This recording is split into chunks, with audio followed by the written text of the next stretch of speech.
ഓമന കിച്ചണിലേക്ക് എല്ലാവർക്കും സ്വാഗതം. ഈ ചാനൽ നിങ്ങൾ ആദ്യമായിട്ടാണ് കാണുന്നതെങ്കിൽ സബ്സ്ക്രൈബ് ചെയ്യണം. ഇന്ന് എല്ലാവർക്കും ഫേവറേറ്റ് ആയിട്ടുള്ള തലശ്ശേരി ദം ബിരിയാണിയാണ് ഞാൻ ഉണ്ടാക്കാൻ പോകുന്നത്. തലശ്ശേരി ദം ബിരിയാണി ഉണ്ടാക്കാൻ ഞാൻ 1/2 കിലോ കോഴി നല്ലപോലെ വൃത്തിയായി കഴുകി വെച്ചിട്ടുണ്ട്. ഇതിന് ഞാൻ വറുത്താണ് ഉണ്ടാക്കുന്നത്. അതിനാദ്യം നമുക്ക് മാരിനേറ്റ് ചെയ്യാൻ വേണ്ടി കുറച്ച് മസാലകൾ ഇവിടെ എടുത്തു വെച്ചിട്ടുണ്ട്. ഈ മാരിനേറ്റ് ചെയ്യാനുള്ള മസാല സാധനങ്ങൾ എന്തൊക്കെയാണെന്ന് നമുക്ക് കാണാം. 1 സ്പൂണ് മുളക് പൊടി, 1 സ്പൂണ് മഞ്ഞൾപ്പൊടി, 1 സ്പൂണ് ഇഞ്ചി വെളുത്തുള്ളി നല്ലപോലെ ചതച്ചത്, 1 അരമുറി നാരങ്ങ എന്നാൽ ചെറുനാരങ്ങ, 1 സ്പൂണ് ഗരം മസാലപ്പൊടി, 3 സ്പൂണ് തൈര്, ആവശ്യത്തിന് നമുക്ക് ഉപ്പ്. ഇത്രയും ചേർത്ത് നമുക്കിത് മാരിനേറ്റ് ചെയ്യാം. ഇനി ഓരോരോ മസാല ഇതിലേക്ക് ചേർക്കാം.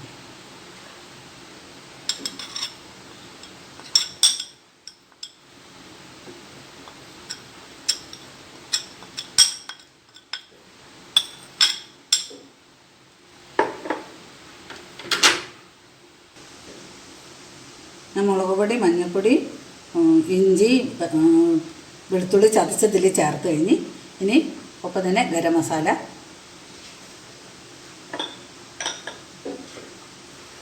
തൈര്, ചെറുനാരങ്ങ,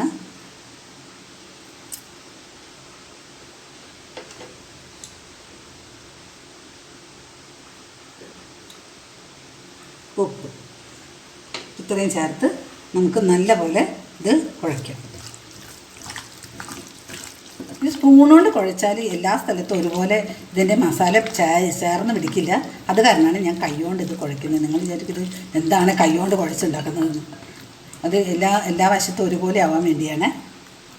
നമുക്കിനി ഒരു 15 മിനിറ്റ് ഇതിനെ മൂടി വെച്ച് മാറ്റും. ചിക്കൻ മാരിനേറ്റ് ചെയ്യാൻ വെച്ചിട്ടുണ്ട്. അത്രയും സമയം കൊണ്ട് നമുക്ക് ബിരിയാണി റൈസ് ഉണ്ടാക്കിയെടുക്കാം. ഞാനൊരു 3 സ്പൂണ് എണ്ണ ഒഴിക്കുന്നുണ്ട്. 2 സ്പൂണ് നെയ്യൂടെ ഒഴിച്ചിരിക്കുന്നു. ഇതിനകത്തേക്ക് 4 ചെറുതായി ഒന്ന് ചതച്ച ഏലക്കായ, ഗ്രാമ്പു, ഒരു ചെറിയ 2-3 കഷ്ണം പട്ട, ഇത്രയും ഇതിലിട്ടു. ഇനി ഇതിനകത്തേക്ക് നമ്മൾ കുതിർത്ത് വെച്ചിരിക്കുന്ന ആ അരി കൂടെ ഇട്ടൊന്ന് വറക്കുവാണ്.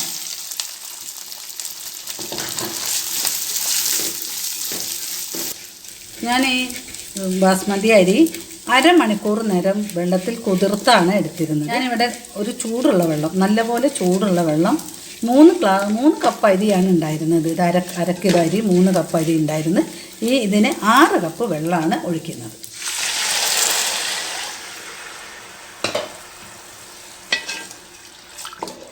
ഇനി ഇതിനൊപ്പം തന്നെ ഇത് തിളച്ച് തുടങ്ങിയിട്ടുണ്ട്. 2 ബേ ലീഫും കൂടെ ഇടുന്നുണ്ട്. ഒപ്പം 1 സ്പൂണ് ഉപ്പ് നമുക്ക് പിന്നീട് വേണമെങ്കിൽ ഇട്ട് കൊടുക്കാം.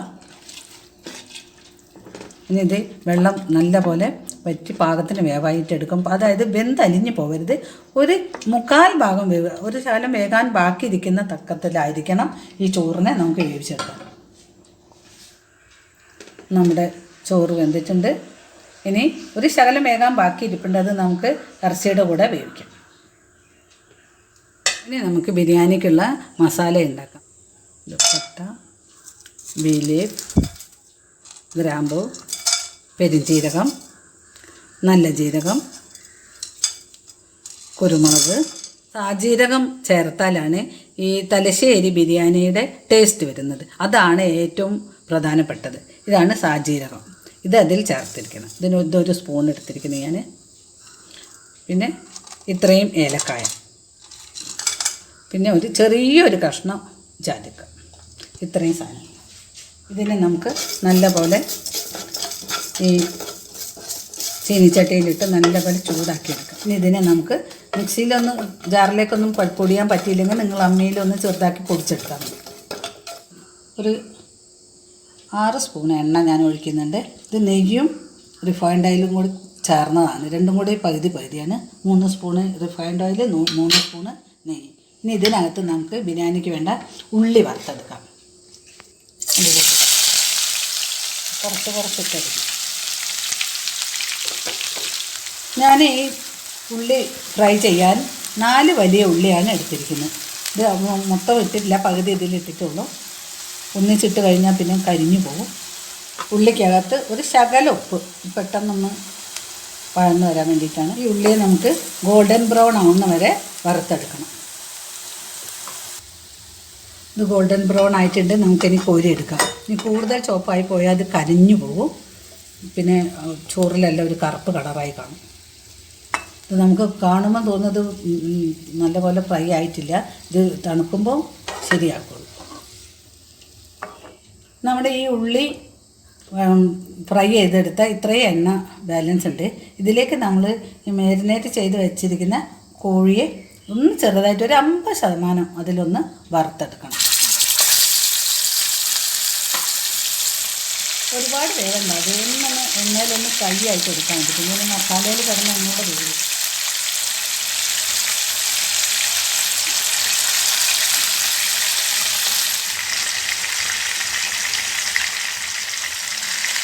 ഇനി ഇതിനൊന്ന് നമുക്ക് മറിച്ചിട്ട് നോക്കാം.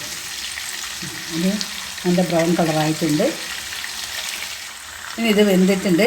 നമുക്ക് ഇത്രയും വെന്ത് കഴിഞ്ഞാൽ മതി. ബാക്കി നമുക്ക് മസാലയിൽ ഇനി ഒരു തവണയും കൂടെ വേവിക്കാനുണ്ടല്ലോ. ഇത് പകുതിയേ വെന്തുള്ളൂ.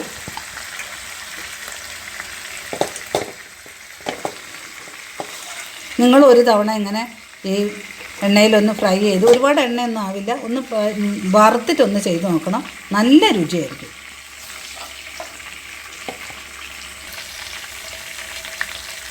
ഇനി ബാക്കിയുള്ളതും ഈ എണ്ണയ്ക്കകത്ത് തന്നെ വറുത്തെടുക്കും.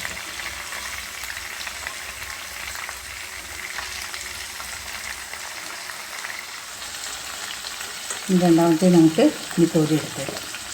അപ്പോൾ നിങ്ങൾ പ്രത്യേകം ശ്രദ്ധിക്കണം, ഇതൊന്ന് വറുത്തെടുക്കുന്നതിൻ്റെ ഒരു ടേസ്റ്റ് കൂടാൻ വേണ്ടിയിട്ടാണ് ഇതൊന്ന് എണ്ണയിൽ വറുത്തെടുക്കുന്നത്. നമുക്ക് വെറുതെ എണ്ണ ഇനി വേസ്റ്റ് ഒന്നും ആക്കണ്ട. ഇതിൽ തന്നെ എണ്ണ ഇരിപ്പുണ്ട്. ഈ എണ്ണയിൽ തന്നെ നമുക്ക് ചെയ്താൽ മതി. കോഴിയുടെ മസാല ഉണ്ടാക്കാൻ വെളുത്തുള്ളി, ഇഞ്ചി ചതച്ചത്,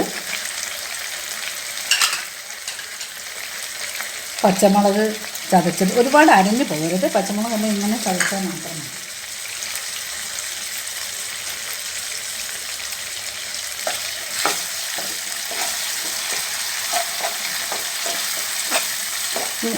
ആദ്യമേ ഈ എണ്ണ നമ്മൾ ഇറച്ചി വറുത്തെടുത്തായ കാരണം ബാക്കിയുള്ള മസാല പെട്ടെന്ന് കരിഞ്ഞു പോകാൻ സാധ്യതയുണ്ട്.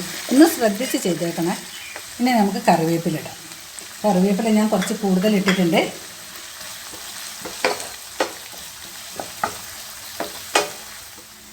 ഇനി അല്പം മഞ്ഞൾപ്പൊടി ഇടാം. ബിരിയാണിയുടെ മസാലക്കൂട്ട് നമ്മൾ പൊടിച്ച് വെച്ചില്ലേ, അതിൽ നിന്ന് എനിക്ക് ഇത്രയാണ് കിട്ടിയിരിക്കുന്നത്. ഇതിൽ നിന്നൊരു 2 സ്പൂൺ ഇതിലിടുന്നുണ്ട്. ഉള്ളി ചേർക്കാം.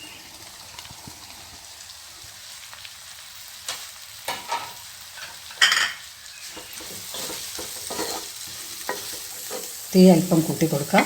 ഇതൊന്നും നല്ലപോലെ വഴന്ന് വരണം. ഇനി നമുക്ക് ഉപ്പ് ചേർക്കാം. ഉള്ളി പെട്ടെന്ന് തന്നെ വെന്ത് കിട്ടും ഉപ്പ് ചേർക്കുമ്പോൾ. ഇപ്പം ഞാൻ കുറച്ച് ഉപ്പേ ചേർക്കുന്നുള്ളൂ. നമ്മളെല്ലാത്തിലും ശകലം ഉപ്പ് ചേർത്ത കാരണം.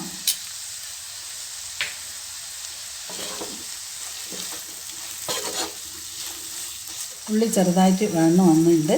ഇനി നമുക്ക് തക്കാളി കൂടെ ഇടാം. പഴുത്ത നല്ല 2 വലിയ തക്കാളിയാണ് ഞാൻ എടുത്തിരിക്കുന്നത്. ഇതിൻ്റെയൊക്കെ എരിവ് നിങ്ങളുടെ ആവശ്യത്തിനനുസരിച്ചിട്ട് ഇട്ടേക്കണം. ഞാൻ പച്ചമുളക് ഒരുപാട് കൂടുതൽ എരിവ് നല്ലതല്ലല്ലോ. അത് കാരണം പച്ചമുളക് നിങ്ങൾ കണ്ടില്ലേ ചതച്ചിട്ട്. പിന്നെ കുരുമുളകും വേണ്ടത്രയുണ്ട്. ഇനി നമുക്ക് ഈ ഇറച്ചി അരിയിലേക്കിടാം. കുറച്ച് ശകലം കൂടെ വേവാനുണ്ട്. അത് കാരണം ഇനി ഈ മസാലയിൽ കിടന്ന് വേണം വേവാനുണ്ട്. നമുക്കിനി ഒരു ശകലം തൈര് ഇടാം. ഒരു അരമുറി നാരങ്ങനീര് ഒഴിക്കുക. മിൻറ്റ് ലീഫാണ് ഞാനിടുന്നത്. എനിക്ക് മല്ലിയില ഉണ്ടായിരുന്നില്ല, അത് കാരണം മിൻറ്റ് ലീഫ് ഇടുന്നുണ്ട്. ഇനി ഇതെല്ലാം കൂടെ ഒന്ന് മിക്സ് ചെയ്ത് അടച്ചു വെക്കാം. അത് നല്ലപോലെ ഒന്ന് യോജിപ്പിച്ച് ഇനി ഈ മസാലയിൽ കിടന്ന് ഈ ഇറച്ചി ഒന്നുകൂടെ വേവട്ടെ. കൂടുതൽ സമയം വേണമെന്നില്ല.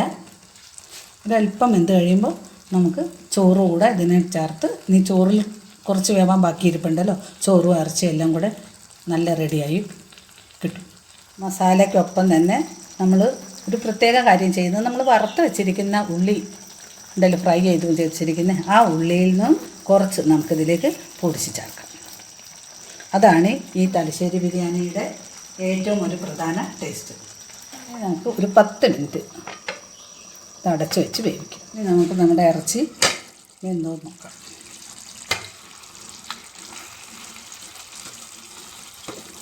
നമ്മൾ വറുത്തിട്ടിരിക്കുന്ന ഉള്ളിയെല്ലാം നല്ലപോലെ വെന്ത് ഈ ഇറച്ചിനോട് ചേർന്നിട്ടുണ്ട്.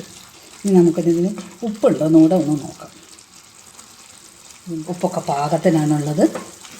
ഇനി ചോറിലാണെങ്കിൽ നമ്മൾ ഒരു ശകലം ഉപ്പ് ഇട്ടിട്ടുണ്ടല്ലോ, അത് കാരണം ഇതെല്ലാം പാകത്തിനിരിപ്പുണ്ട്. ഇനി ഇതിൽ 2 സ്പൂണ് നെയ്യ് ഒഴിക്കണം.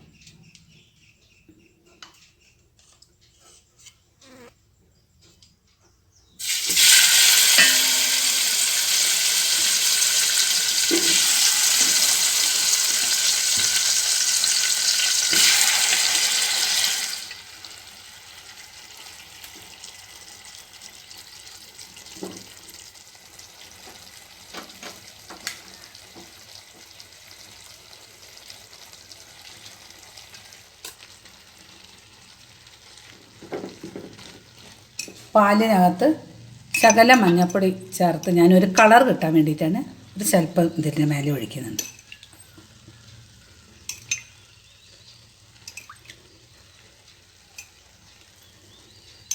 നമ്മൾ ചോറ് കോരി എടുക്കുമ്പോൾ കാണാനൊരു ഭംഗിയുണ്ടായിരിക്കും. ഇത് പാലും ശകലം മഞ്ഞൾപ്പൊടിയും റോസ് വാട്ടറും കൂടി ചേർത്തതാണ്. റോസ് വാട്ടർ ഉണ്ടെങ്കിൽ ഈ ബിരിയാണിക്ക് നല്ലൊരു സ്മെല്ല് വരും. ഇനി നമുക്ക് ഈ മസാല ഇതിന് മേലെ കൂടെ ചെതറി കൊടുക്കാം. നമ്മൾ ഈ പൊടിച്ചു വെച്ചിരിക്കുന്ന മസാലയാണ് ഇടുന്നത്.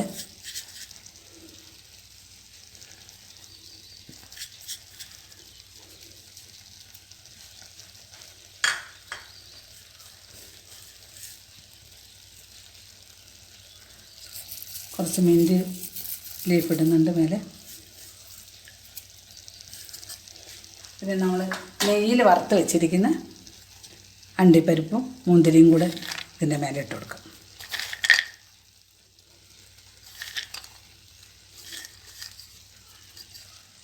ഉള്ളി ഇതിൻ്റെ മേലെ ഇടാം.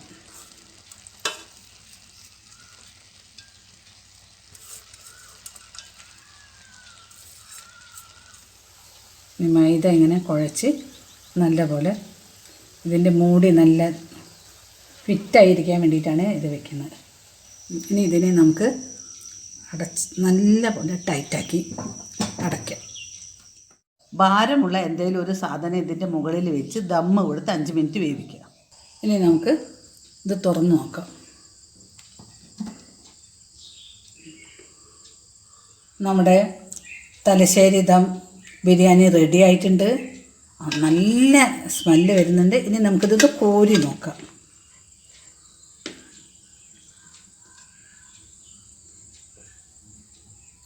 നിങ്ങളും ഇതുപോലെ ഉണ്ടാക്കി നോക്കണം. നിങ്ങളെല്ലാവരും ഉണ്ടാക്കി നോക്കി എനിക്ക് അഭിപ്രായം കമൻറ്റ് ബോക്സിൽ അറിയിക്കണം.